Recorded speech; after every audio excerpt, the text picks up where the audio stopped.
Well, good afternoon, good morning, or good evening, depending upon where you are in the world, and welcome to today's DevOps.com webinar. I'm Charlene O'Hanlon, and I welcome you. We have a great webinar on tap today, and we have some very dynamic speakers as well. But before we get started, we do have a few housekeeping items we need to go over. First of all, today's event is being recorded, so if you miss any or all of the event, you will have the opportunity to access it later on. Following today's webinar, we will be sending out an email that contains a link to access the webinar on demand. And we are taking questions from the audience. So if at any time during today's presentation you have a question for either of our speakers, please don't wait, don't hesitate. Just use that question and answer tab there on your interface and submit your questions, and we'll try to get to as many as we can near the end of today's webinar. We also have a very interactive chat feature, so we encourage you to chat us up with your questions, comments, suggestions, whatever you want to send over to us. We'll take a look at them and we might even chat you back. And we also have 2 polling questions during today's presentation, so hopefully we can get everybody as engaged as possible. And then finally, at the end of today's webinar, we are going to be doing a drawing for 4 $25 Amazon gift cards. So please stick around. Hopefully you'll be one of our 4 lucky winners. All right, with that, let's go ahead and kick off today's webinar, which is integrate petabyte-scale storage into your DevOps workflows. Our speakers today are Kevin Fredrickson, who is the Director of Integration, DevOps, and Automation at Infinidat, and David Olmacher, who is Senior DevOps Engineer at Infinidat. Gentlemen, thank you both so much for joining me today. Really do appreciate your being here. Thank you. Thank you. All right, Kevin, you're going to be kicking us off. I'm going to take myself off camera, put myself on mute, and I'll be back for the first polling question. Thanks, Charlene. All right. Let's see. We're going to step through a number of items here, covering first kind of an Infinidat 101, who we are, why we're talking to you today. And then David will take you through the automation scenarios that you're most likely here to see. Next. So Infinidat is a large-scale storage provider. We typically hit the floor at about half of a petabyte and scale all the way up to 10 petabytes effective. We're typically found in enterprise accounts. Go ahead, David.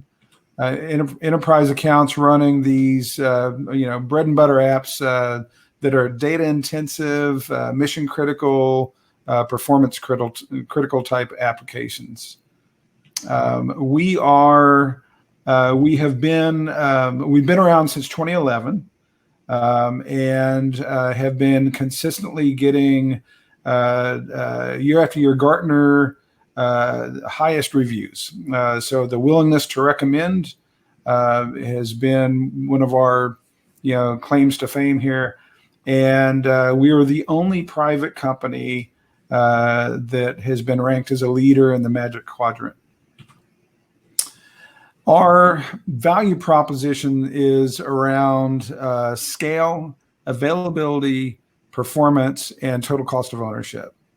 And on top of that, we have flexible consumption models. So, depending on customer environment needs, we can shift cost towards CapEx or over to OpEx with capacity on demand acquisition models versus pure ownership.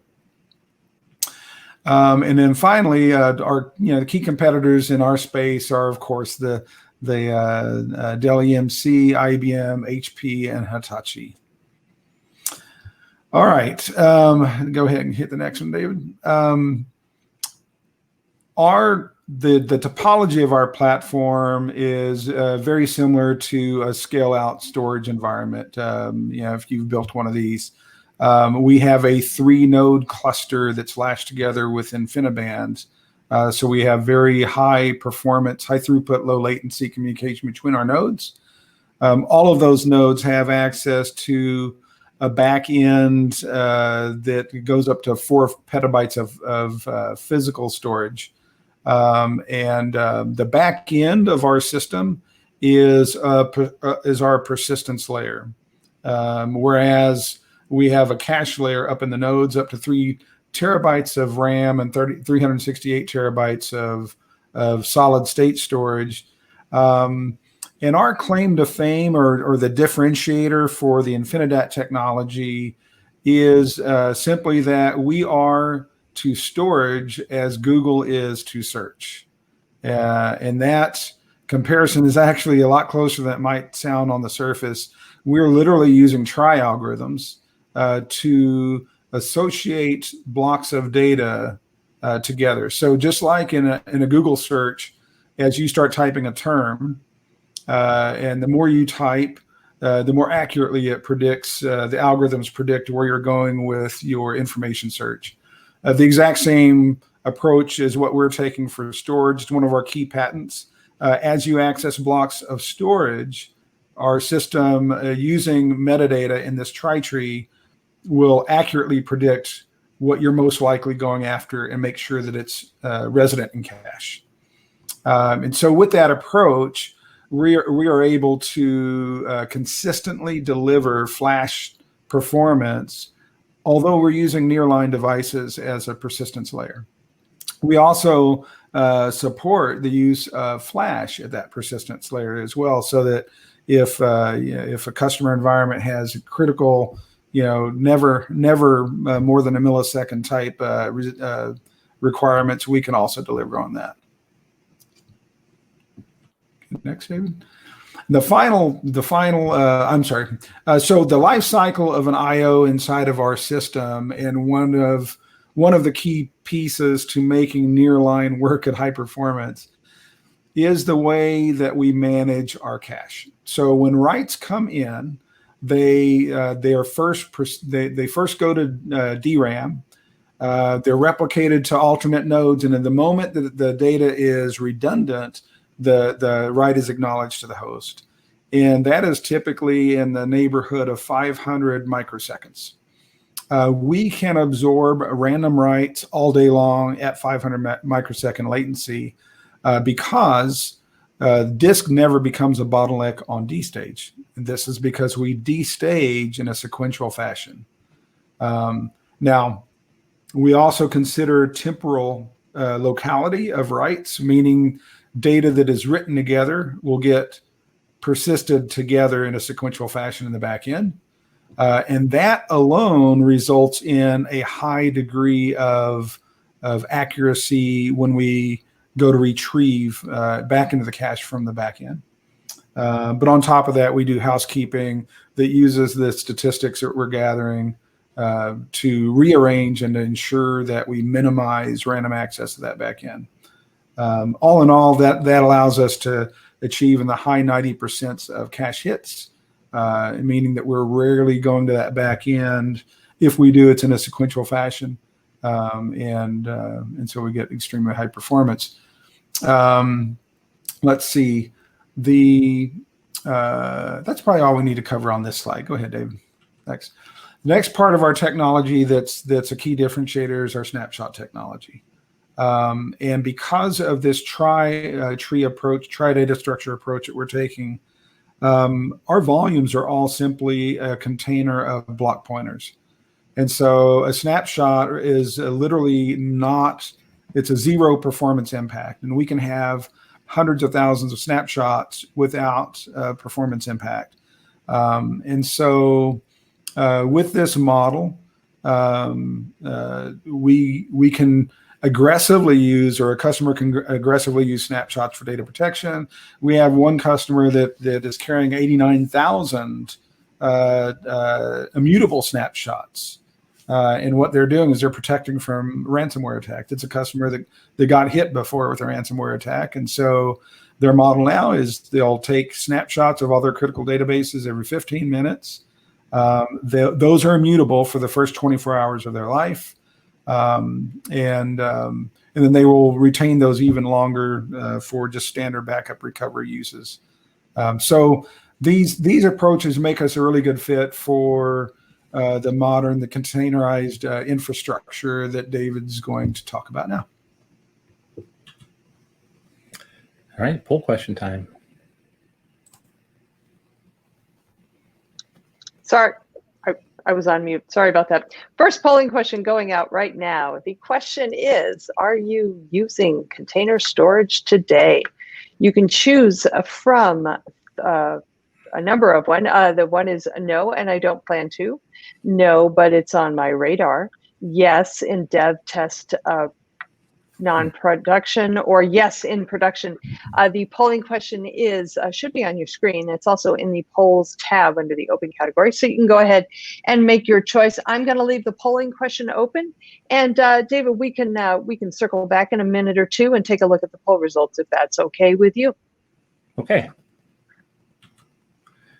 All right, so we're going to be talking about Infinidat's container storage interface and our driver. So these are some of the things that we support with our driver: multiple InfiniBoxes, dynamic provisioning, snapshots, restore, import, those types of things.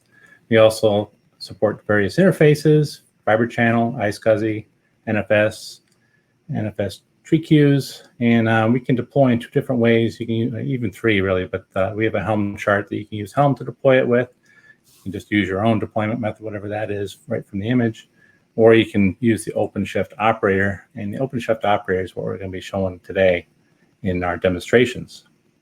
On the right, you can see some brand new data from GigaOM just came out today, our container-specific landscape, and it shows Infinidat's place in that in the top right quadrant. And that we're pretty happy with that position, considering we're not a container-specific kind of an array. We're a general-purpose array, so that's really good for us.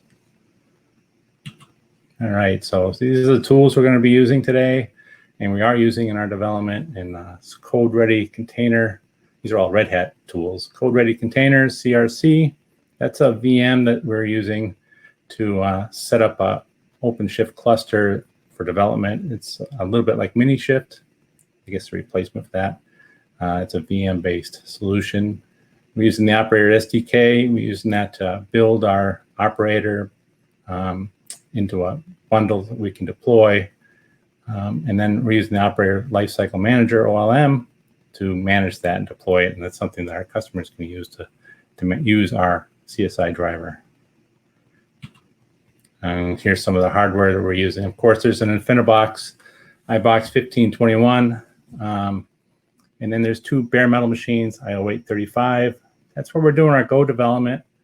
That includes our driver binary compiling using Go tools and building Docker images using, Docker build. Those are the Docker registry we're using as our own internal GitLab container registry, but we also use other registries. And below that is IO814, and that's where CRC is running. And CRC is a VM, as I said, so it's going to be running when we deploy them.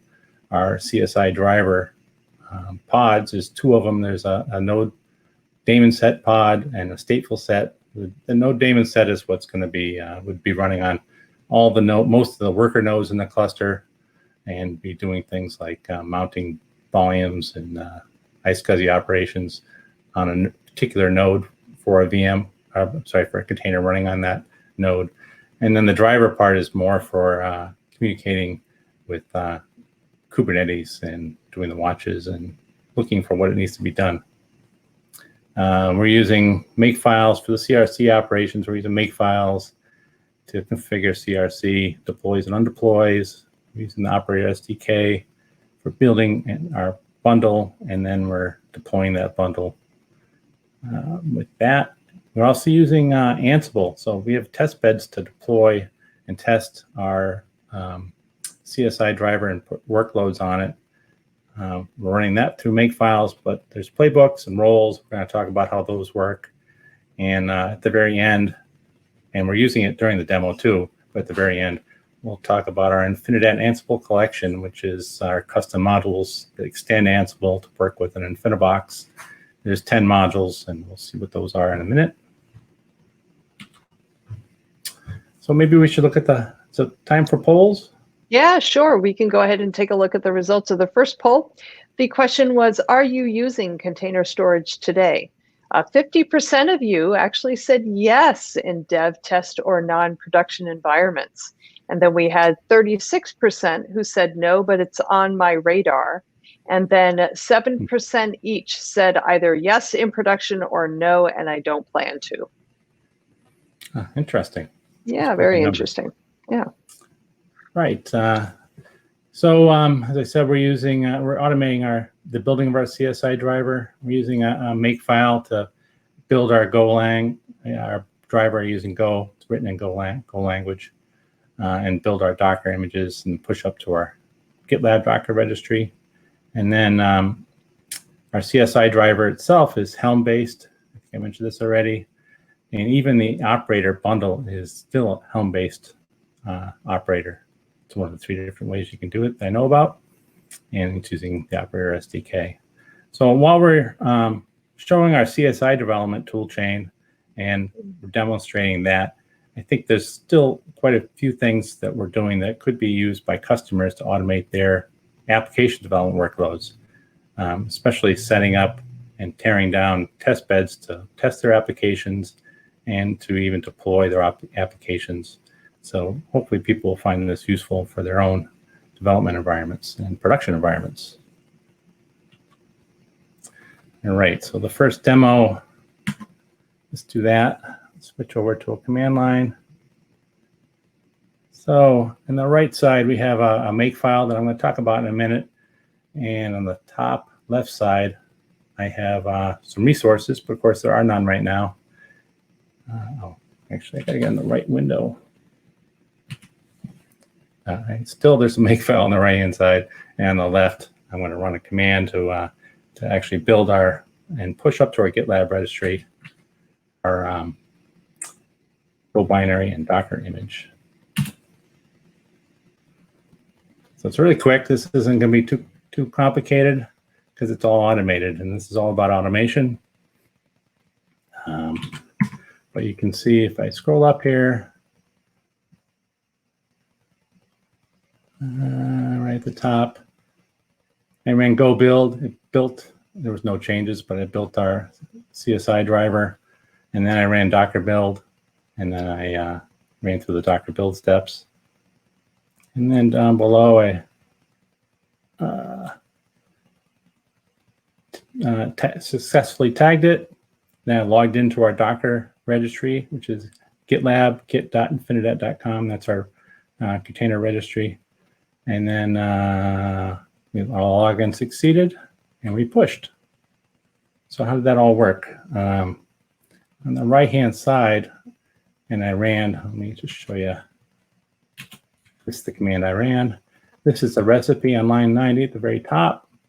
And you see it's got a dependency. So this is make. So all the dependencies mean in this case is these are things I have to do first, which is Docker build Docker.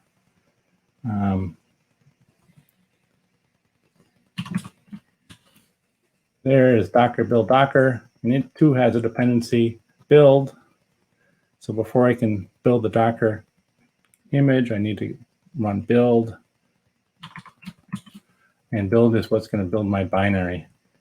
And I need that binary because the Docker file is going to copy this InfiniBox CSI driver Go language binary into our Docker image. So once I have the thing built, I can go back to Docker build Docker, then we can tag it or build it for real and then tag it. Now we have a Docker image. And then we go back to the first where we started. Docker, and I'll put that at the top. Docker push GitLab registry at the top here. And now we can log into our GitLab repo, tag it for the GitLab repo, and push it.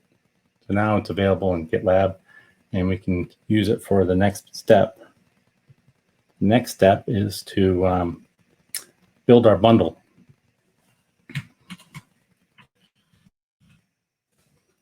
So this is a simple step build, bundle build push.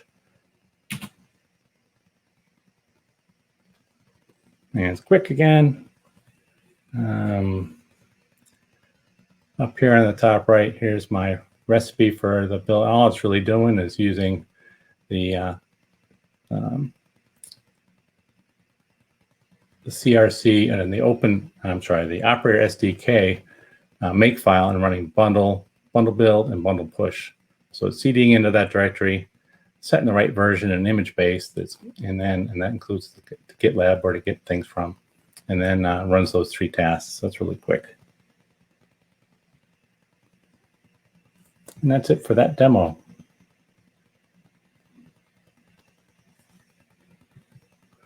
All right. Oh, I should go back one more thing. And run this. Just built it and pushed it.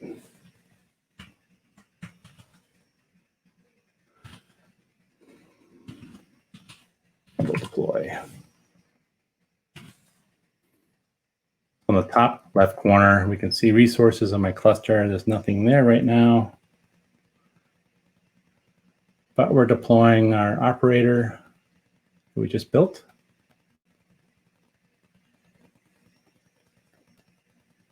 Takes a few seconds. So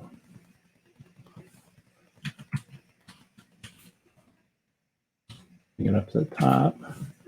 On the deploy, that's what we're running. First thing it needs to do is a dependency, create namespace, make sure we're in the right namespace.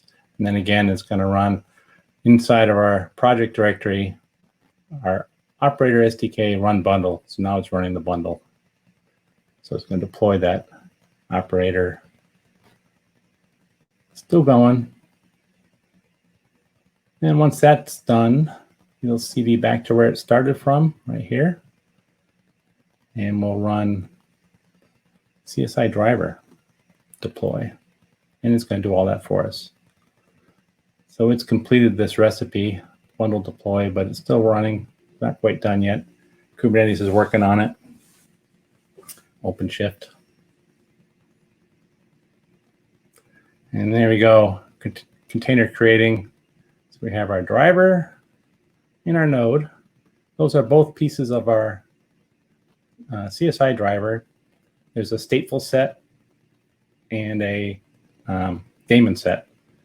So the stateful set's talking to Kubernetes and doing watches and things. The daemon set is something that would run on each of the worker nodes in your cluster that is going to be using our CSI storage. In this case, it's just one. And that's doing things like running iSCSI commands and mounting things so that consuming pods that are consuming PVCs will have access to them. That all happens with the driver.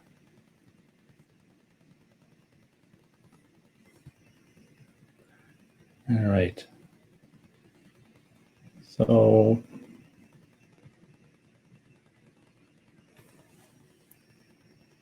the last thing it did is make CSI driver deploy, and what that's going to do is bring that up.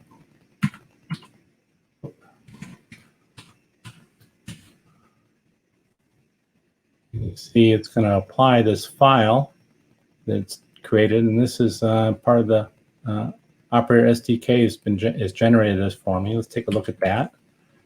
This is a file, a spec of kind Infinidat CSI driver, and Infinidat CSI driver is a custom resource definition that we've installed, and this spec body part of it is remember I said this is a Helm chart based operator. This is the values file that you would normally see in a Helm chart. So if you're used to Helm charts, this is the Helm chart values, and so this is all filled in already for it, and we can go ahead and the operator is going to use this when it deploys. Deploys for us.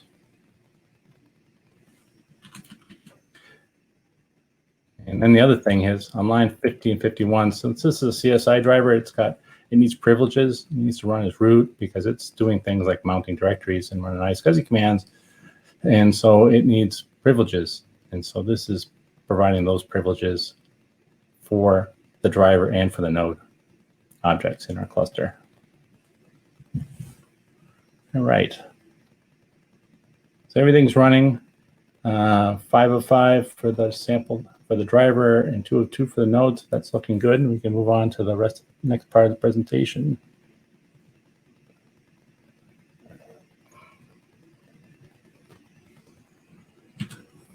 Yeah, right here. So this is the UI for an InfiniBox. It's HTML5. Very nice. I really like using this UI because it's all HTML5 based. It's nothing to install. It just works, and it gives you everything you need to use to operate your cluster, create users, create volumes, file systems, pools, all those types of things. Look at events. But the other thing is, if you're a command line person like me, right from here, you can click on this these three bars and bring up an InfiniShell and get a command line in your browser. And from there, you can run things from the command line. You can do all the same things. You can create volumes and pools and all that stuff, or delete them, create exports, everything like that. Also, from there is the API documentation built right into the browser. So you can get all of our API documentation. As Kevin said, everything our iBox can do is API driven. And so this is that reference for that right here, given to you. All right, so the InfiniBox, again, it's got a RESTful interface. That's the only interface you have. You have a user interface, the command line interface, so you can install InfiniShell. Instead of running it through the browser, you can run it on your computer, whatever computer you'd like, install that InfiniShell, and you can run things there. You can also use the Infinidat SDK, which is a Python developer's kit. And there you can write your own tools in Python and do all those things, as we already said, creating volumes and managing users, all that stuff. In this demo, I'm using Ansible. I haven't quite got to there yet, but we have our Infinidat Ansible collection, which uses our SDK. And there, I'll talk about it in a second, but there you can use Ansible to manage your iBox and the resources on it. And here we go. So these are the 10 different modules we currently have. We're working, we'll probably be adding more in the future, but we can manage clusters, clients, exports, file systems, hosts. We can do mapping, create pools and manage pools, create ports, create users, even updating passwords for users, things like that, and of course volumes. These are all available on Ansible Galaxy, and there's going to be a new revision of this coming out next week. It's mostly just some updates on modules we're using and a few new features, small features. I think in a volume we've added a couple new fields, like being able to see the serial numbers. We found use cases where we've needed some more information, so we've added to that. So next week, or maybe the week after, there'll be a new version of this coming out on Galaxy. And of course, this is all open source. So the RESTful API, this is what it looks like at the top. Just as you expect, if you want to create a volume, it's API/REST/volumes, and then you give it a body, give it a pool ID, a name, and a size, and then you get a volume created. In Ansible, it looks pretty much the same. Here we're using, it's an example of the same one as the one above, using InfiniBox to create a volume. The only real difference is you don't have to give it a pool ID. You can just give it a pool name, and it'll go find the pool ID for you and then do the REST calls. 3 different states: present, absent, and stat. Present means created. This is pretty standard Ansible stuff. The absent means to remove it, and stat just gives you the status of things. So if you wanted to know the ID of the pool, you only knew the pool name, you can get it through the stat. And quite a bit of other information as well. So our testing environment, as I said, we're going to be using Ansible to automate our tests. So all our tests are really test-driven development. We have a JIRA that's been created, some feature or a bug that needs to be implemented or fixed, and we'll write a test first and automate and show that the test is failing because whatever it is needs to be fixed or implemented. And all of them have the exact same setup layout, I should say. There's a setup, running the test, and then a tear down. And these are 3 different playbooks. Each test has all 3 of these. So we're going to be testing in the first example NFS deployment. So we're going to create a namespace, create a secret for our iBox, create a storage class for NFS, and we're going to create a persistent volume claim and get a persistent volume from that. That's the setup phase. Well, the test phase is to create a pod that uses that PVC, and you should be able to write to it, and it will write to it. And if that passes and the pod enters the running state, then we can run the teardown, and we just clean everything up. Delete the pod PVC storage array, storage class, and delete the namespace. The reason there's a delay before deleting the namespace is because you're not really guaranteed the order that Kubernetes is going to do these things, and you don't want to delete the namespace before these other things are done, because we may end up leaving resources. So that's why that delay's there. All right, so there's one more demo for NFS.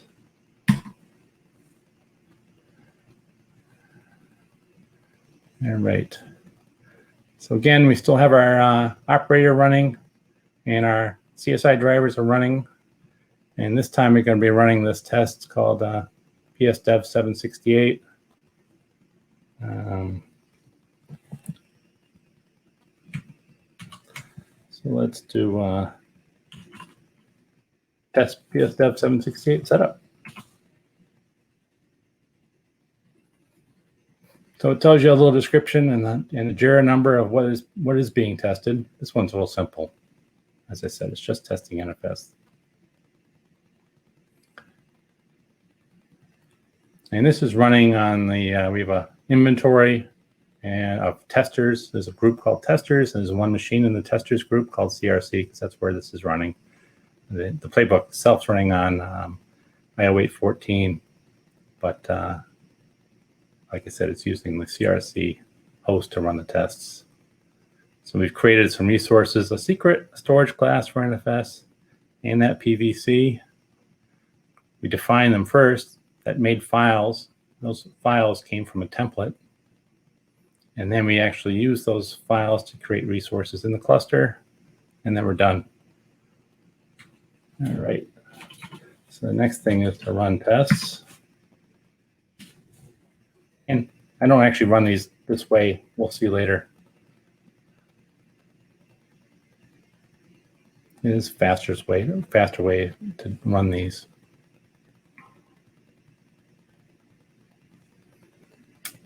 Now we've created a pod.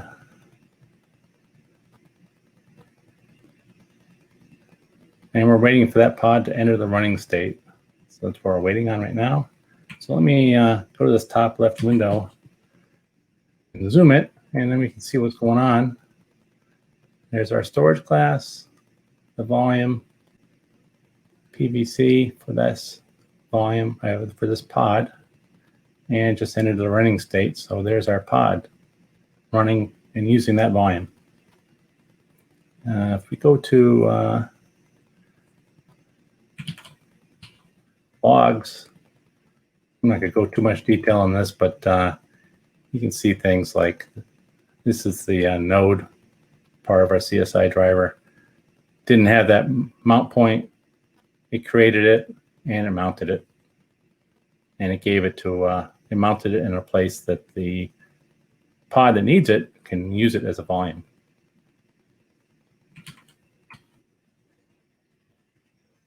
Go back to here. Unzoom that. And then the final part is the teardown. And while that's tearing down, get the gopher on the right-hand side here. So here's the make file for our NFS. Here's the setup recipe. Run Ansible, gives it an inventory, gives it some extra variables that tell it how to do things, and runs the setup module, the setup playbook. And then same thing for run tests and teardown. Like I said, I don't really run these three commands that often. What I do run is bounce. And what I really want to do is to, as I'm iterating over my CSI driver, and for customers, it would be iterating over maybe their application development. I really wanted to just tear down a previous test, if there is one, uninstall the thing I'm testing, which is the CSI driver. I want to install the new CSI driver that I just built, hopefully with the fixes I need, and then run the test setup again and the test, run the tests and leave it after running the tests. And that's what I want to do as a developer. So now I can iterate with just make test psdev 6768 bounds. I can just iterate that over and over again with each time I make a new CSI driver image, and it makes it very quick for development, and I don't have to remember. It also makes it very repeatable because I'm doing the same thing. And then, but for CI/CD, I want to do something differently because I don't want to leave tests running at the end. What I actually want to do is leave it torn down, and I really just want to run setup, run the tests, and tear down.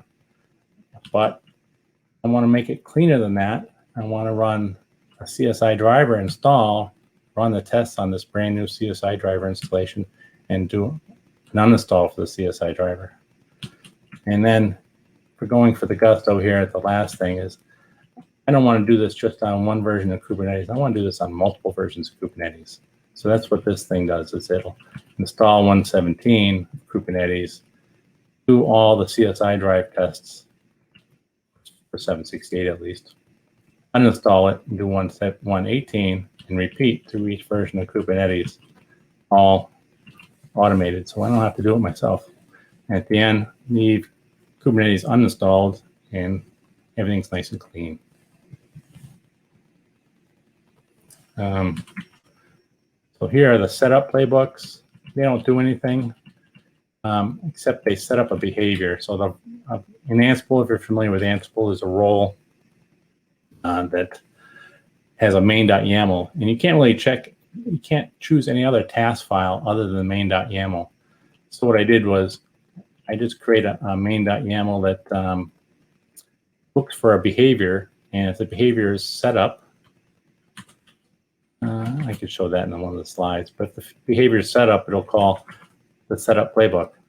And if the behavior is run tests, it'll run the same role, but run the task file for testing, running tests. Same thing for teardown. And these are what those look like. Here's setup, creating a namespace, creating files. So I'm using the template module to create files from templates. And then down here, I'm creating the actual resources in a loop over each one of these resources that actually applies them to the cluster. That's set up. And then running the tests, kind of the same thing. Make a pod from a template, make the define what it is, and then apply it, and then wait for that pod to be running. And so we have another role that's that knows what the pod name is, and it'll look for that pod to enter a running state, and give up after a while. And if it does have to give up because it never entered the running state, it'll print out this message. So we can follow it. And then tear down is pretty much what you expect, tear everything back down again. All right. So moving on, back to the slides. And I got to enter presenter view again. So this is, as I was talking about, this is our CSI driver test execution. Actually, we're supposed to remove this. Sorry about that, but we're using GitLab, and we're using, we've used Packer and Terraform in Ansible and OpenShift and K3S, a lot of different tools to test this in different platforms. But we'll move on to the next slide. And this is how the tests execute. I already talked a bit about this. Here's my main.yaml. All it's set is that behavior file. And because this is boilerplate, I only have one of these files, and there's a link to a soft link because it's shared by every single test role or test playbook, test role. They're all identical. They all do the same thing. It just asserts that my behavior is one of the three that they should be. Whoops. One of the three that they should be: set up, run test, or tear down. And if it's set up, it'll include the setup playbook or setup task file. And if it was run test, it would do the task file for that. But it's all boilerplate, so that's why it can all be the same. And then how do we kick off the tests? I talked a bit about this too. So I won't go into this too much detail with this slide deck or this slide. But I think it's time for poll question 2. All right, great. Poll question number 2 is, are you using automated deployment with OpenShift or Kubernetes? The polling question should be up on your screen, and you can choose from no, and I don't plan to, no, but it's on my radar, yes, in test dev non-production, or yes, in production. So you can go ahead and make your choices. And as with the other one, I'll leave the polling question open, and we'll come back to check out the answers in a little bit. Okay, thank you. All right, so that brings us to another demo. This one, before we did iSCSI, and before we did NFS, now we're going to be doing iSCSI.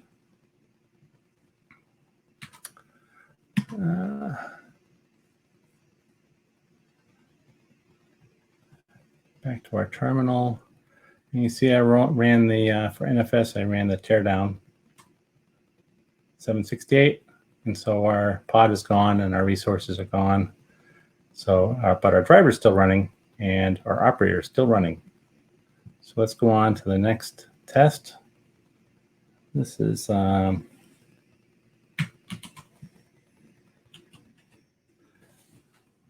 CSIC 192 setup. So I'll talk a little bit more about this one. So this is a problem we found that very occasionally we would have a snapshot that would fill the mount when it was trying to be used by a pod. And we get this cryptic error saying that there was a super block error or data corruption and a few other messages. But what it turned out, it had nothing to do with any of that. What it really was is because it was a snapshot and there was a volume associated with that snapshot, they're identical because it is a snapshot, and they have a UUID in their XFS file system. And so if you deployed the volume in your cluster, it was fine. It would deploy and the pod would come up. But if you deployed a pod using that snapshot, most of the time it would come up just fine. But if that pod landed on the same node as the volume pod, then there would be a conflict in that UUID, and you would get this bad superblock error in the logs, and the second, whichever one was the second pod, would never run. So CSIC 192 was meant to fix that. So what it's going to do is it's going to create a volume. You can see there's the message that it's right out of the JIRA, by the way, that description. And it's going to create a volume. And then it's going to create a host. And then it's going to mount that volume on our host. And then it's going to format that volume. Once it's formatted, it's going to clean all that back up again. And then it's going to make 2 snapshots of this formatted volume. And one's going to be a read-write snapshot, and one's going to be a read-only snapshot. And then it's going to mount. We only have one host, so it's going to end up deploying pods that use all 3 of them on this this one cluster, this one node in our cluster. And if it works, it should all 3. Well, 2 of them should work, and 1 of them should fail. So what we've done is there's an environment variable to enable this or disable this, but we make it so that the CSI driver can determine that there's an XFS UUID conflict on the volume and fix it. It'll generate a new one and apply it. Again, you can turn this on or off, but it will fix it if the volume or snapshot is read-writable. If it's not read-writable, it'll just report an error because it can't fix it because it's read-writable. At least you have a better error now. Instead of saying bad superblock, it'll tell you that you need to make this volume read-writable. In fact, even after it's failing, if you just make the volume read-writable, Kubernetes will eventually try it again, and the driver will try it again, and it will find it writable and fix the UUID. All right. So this is all using our Ansible modules to find snapshots and create the volumes, create the snapshots.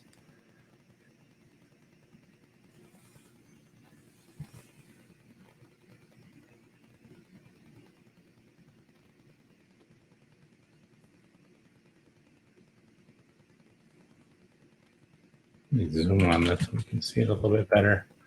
Here's where it's made the XFS file system. And then unmapped it, created a write-enabled snapshot, created a read-only snapshot, recorded the stats or information about that, created a namespace, and now it's creating some resources in the cluster itself.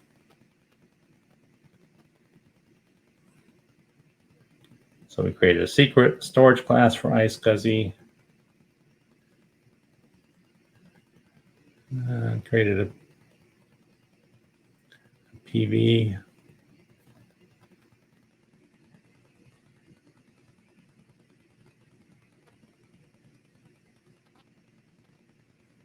you're not familiar with Ansible, the green means okay, that thing's already it's already, what needs to be done is already done, so I didn't have to do anything, it's okay.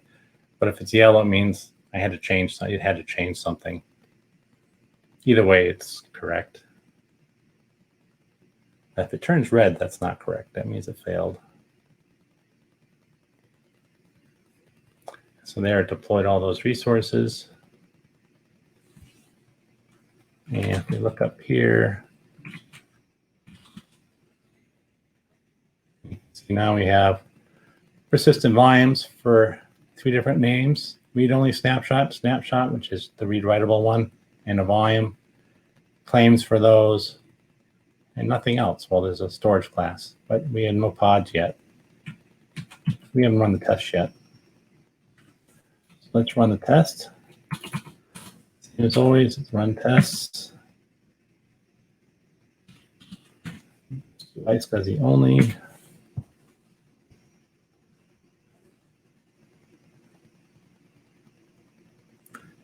It's telling me what it's running, what it's testing.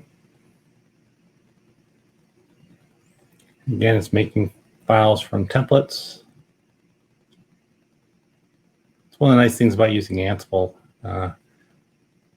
You can not have to rewrite things. You can just write a template and then change variables depending on how you use it. That's why I placed all those templates in a shared role where each of the other roles can pull them out and just modify them for what they need. But I only have to write that template once. All right. So now we have this new pod that just appeared, CSI 192 volume pod. So it's creating that pod. And that pod's going to use one of those volumes, the volume PVC.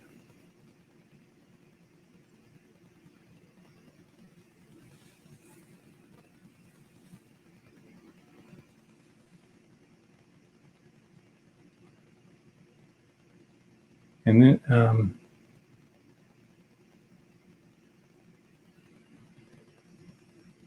it does take a bit to come up.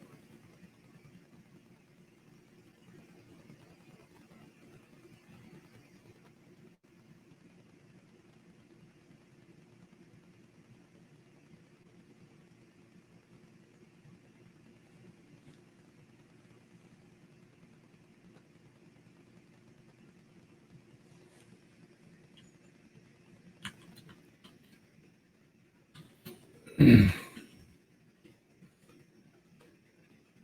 we go. So we entered the running state, and then the role that checks for that moved on. And now it's running on. I'm doing the same thing again for the next one, which is the read-writable pod using the snapshot. This one's called snap-pod. And so if I look in the logs here,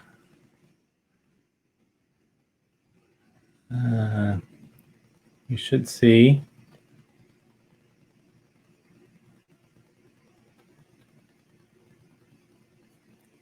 my Eventually, it's going to say mounted successfully and detected a UUID conflict.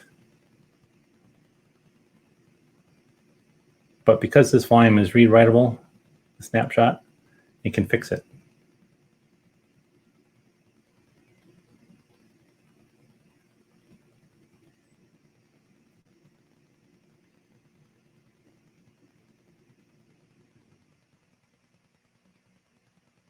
There we go. Let me zoom this bottom window. You see regenerate XFS file system was called. We have a new UUID.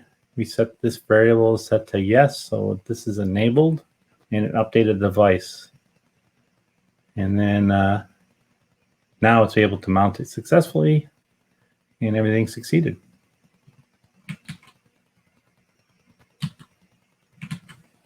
And we'll go back to the, almost done here. Go back to our playbook down here. It's doing the same thing. This time, though, the snapshot is read-only. And because it's read-only, this one's never going to succeed. And we're getting a little short on time here. So trust me, I guess, that this container is always going to say container creating. And when we look at the logs, we'll start seeing information, the log entry saying you can't fix the UUID because it's read-only. And if you go fix it by making it read-only or read-writable, then a minute or two later, the pod will deploy and it'll have a new UUID in the volume and everything will be good. All right. Back to my PowerPoint. Center view. So next thing I'm going to talk about is our Infinidat Ansible collection. Test. We use this in the demo. You saw this when outside the CSI driver doesn't use it, but our Ansible playbooks definitely use this. And we're using it to create the resources during the setup phases and remove resources during the teardown phases. We're using our GitLab repository for running these, a test of this collection every night. And it runs through two different playbooks to create resources. It's called test create resources and test teardown resources. And every night those run, and it just creates a whole bunch of things on one of our iBoxes and verifies that, yes, everything's still working. Deploys as a Docker container in our CI/CD running on GitLab, and executes tests and logs results. So this is the last demo I have. This isn't really a demo. Because I'm just going to show, hopefully everyone can see my screen, but I'm just going to show this output that ran last night. So as I said, there's two different playbooks, test create resources, and then down here, testing removing resources. And it's a little complicated. Most people would ignore these negative tests and the positive tests of what users would normally use. But the negative tests are testing the item potency of our modules. We want to make sure that if you do things in certain orders, you should be able to do them again and get the same answers. For instance, if I create a pool, create a volume in that pool, and then I use a playbook to delete the volume and delete the pool, I should be able to run that delete playbook again, and it should just say, okay, everything's done, and we're successful because the volume doesn't exist, and even the pool doesn't exist. A very long time ago, several years ago, these modules, the early versions of these modules were not item potent, and it would actually fail telling you when you tried to delete the volume that the pool didn't exist, so it couldn't do it, and it would just fail. But that's been fixed. So these negative tests are testing, like if I create a file system in a pool that doesn't exist, I make sure that actually does fail, and actually that's part of the test. And then we create the pool, create file systems, run through all the different things that our modules support, exports, volumes, getting serial numbers, all kinds of things. So let's talk about one of the more interesting ones. Well, before I do that, I'll jump to the top here. Is it when this first runs, it'll go pull everything right out of Git, current version, or every time we push a new version, or it'll run on develop nightly, and then it'll build the entire Ansible collection. We won't go through all this, but we'll install it and then use it to run the tests. One of the more interesting ones, and Kevin talked about this a little bit, is our snapshots. If I go to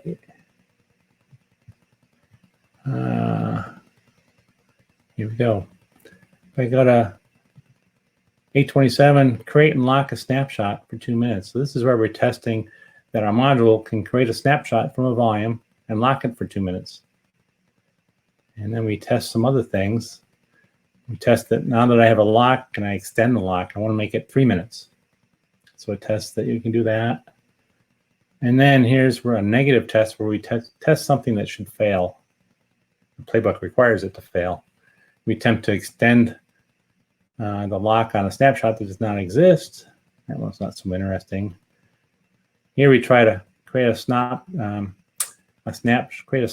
that's locked for 31 days. Well, our API does not prevent that, but the Ansible modules do. So we're just trying to protect our customers from accidentally making locks that are really, really long, because you can't unlock these. These are locked for, until that lock expires, they're locked. And so this will limit it to 31 days, 30 days actually in the modules. But if a customer said they needed it for any other period of time, we can easily modify it to single change this to be whatever they needed. It could be years. So, but we're testing here that if we make it too long a time, it will just fail. And you get an error message saying it expires 30 days in the future. And then here we try to remove the lock, or remove the snapshot, but it's locked. Cannot delete snapshot, it's locked. That's what the operator, the module will get back to the playbook. And then we wait for the lock to expire, and then we actually remove it. So there we go.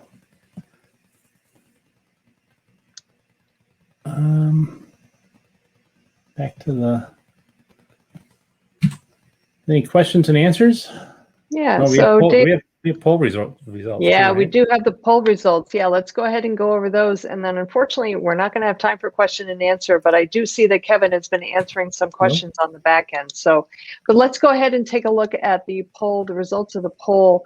The question was, are you using automated deployment with OpenShift or Kubernetes? We had 64%. Can you hear me okay?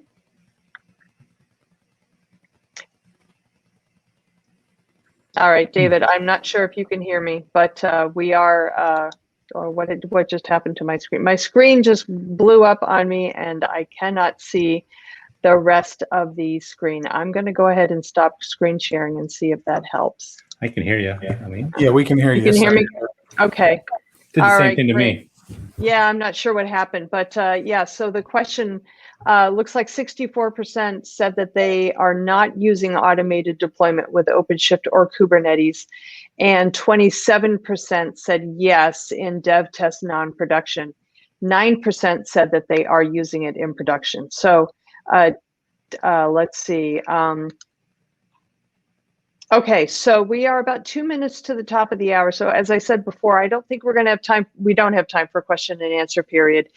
I do apologize for that, but to everybody who did submit questions, please know that the folks at Infinidat are going to get a copy of them, and I am sure that they'll be more than happy to follow up with you offline to get your question answered.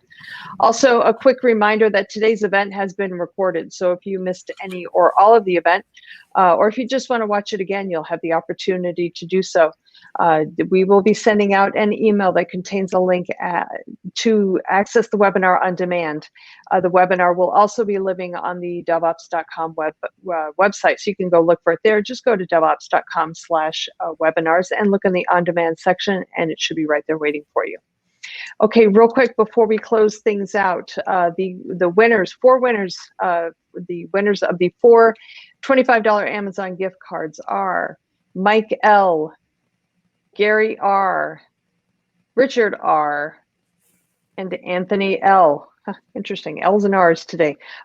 Congratulations to all 4 of you. We'll be sending you an email information about your Amazon gift card. So please check your inbox. And if you don't see anything there, please check your spam folder.